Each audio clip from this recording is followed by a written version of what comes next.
তুই তুই এখানে কি করস? আব্বা তুমি জানো এটা কত বড় দাদা এখানে কি করস? এই অভদ্র বেয়াদবটা আপনার ছেলে। মনে পড়ছে আমার চেহারা। এরকম বেয়াদব অসভ্য যে পরিবারের ছেলে হয় সেই ফ্যামিলির সাথে আমি কোনো আত্মীয়তা করতে চাই না। তোর মতো একটা বাজে লোকের পোলার সাথে আমার বোনের বিয়ে হবে? অসম্ভব। বাবা বাইরে দিয়ে আমার এই, এই, বাবা চলো এখন আব্বা ওই লোকটা আমার চোখের সামনে থেকে বাইরে হ। ওই লোকটা তুই বাইরে হ। হ্যালো তুই কোথাও যাবি না। বোন বিশ্বাস কর লোকটা ভালো না। আমি তোকে চিনি না, তোর কথা রাগ না করে তুই বাসায় প্লিজ। আবার বাইর করে দিছেন আমাকে বাসা থেকে, আমি আর আসবো না। এই মিয়া সমস্যা কি আপনার? আপনার সমস্যা কি? আপনি আমার বাঁচাইলেন কেন? আপনি মরতে গেছিলেন কেন? Family problem. আমার বাবা আমাকে ভালোবাসে না। ভাই এটা বিশ্বাস করতে পারলাম না, সরি। দুনিয়ায় কোনো বাবা মাই তার সন্তানকে ভালোবাসে না, এটা সম্ভব না।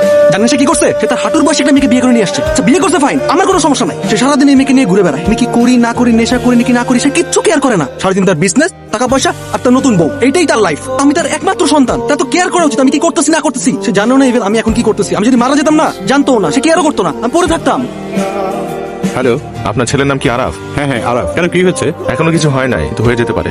আজকে রাতের মধ্যেই আমার পাঠানো ঠিকানায় যদি 1 কোটি টাকা নিয়ে না আসেন, তাহলে আপনার ছেলের ছবি দেখেই বাকিটা জীবন বাঁচতে হবে। তাকে আর কখনো দেখার সৌভাগ্য হবে না। আর যদি পুলিশকে ইনফর্ম করার চেষ্টা করেন বা কোনো ধরনের চালাকি করেন, তাহলে তো হ্যালো, ভাই কত টাকা চাইছেন? 1 কোটি। 1 কোটি? আমার বাবা আমার জন্য 1 টাকাও নিয়ে আসবেন। আমাকে আমার মতো মরতে দেন। আমার কিডনি আর চোখের কাস্টমার খুঁজে বিক্রি করে আপনি ভালো একটা অ্যামাউন্ট। এই জানে বই থাক যা। ভাই কিডনির কিন্তু ডিমান্ড আছে, আপনি সিরিয়াসলি ব্যাপারটা নিলেন না।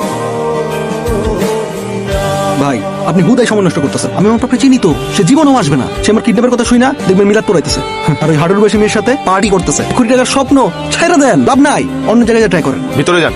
কথাই বলতে দেন। হ্যালো, আপনি আমাকে ফোন করেছিলেন? জি আমি ফোন করেছিলাম। আরাফ, আমার ছেলে কোথায়? টাকা এনেছেন? হ্যাঁ নিয়েছি। টাকা দেন। আমি এখানে পুরো টাকাটা অ্যারেঞ্জ করতে পারিনি। কেন? আমার কাছে ক্যাশ আছে 20 লাখ, আর আমার একটা প্রপার্টির দলিল দিচ্ছে। আর ভাইয়া আমার অনেকগুলো গয়না আছে, আপনি এগুলি বিক্রি করলে অনেক টাকা পাবেন। তবুও না হয় তাহলে আমার এই যে হাতে না, না, না, কানের গুলো, ঠিক আছে, ঠিক আছে। তবুও ভাইয়া ঠিক প্লিজ আছে, আমার ঠিক আছে। ছেলেকে। আপনার ছেলেকে ভালোবাসেন? হ্যাঁ, না ভালো তো অবশ্যই বাসেন, না হলে এতগুলো টাকা অ্যারেঞ্জ করতেন না। একটু নিজের মুখেও বলা উচিত যে ভালোটা বাসেন, তাই না? প্লিজ। বাবা সরি। আপনার ছেলেও আপনাকে অনেক ভালোবাসে। আমি আসলে কোনো কিডন্যাপার না। টাকাগুলো নেন, আপনাদের টাকা আপনারাই রাখেন। আমি শুধু ওকে বোঝানোর চেষ্টা করেছি যে তার বাবা তাকে কতটা ভালোবাসে। ও মানতে রাজি হচ্ছিল না, তাই ছোট্ট গেমটা খেলেছি। আপনার ছেলে অনেক ভালোবাসে আপনাকে।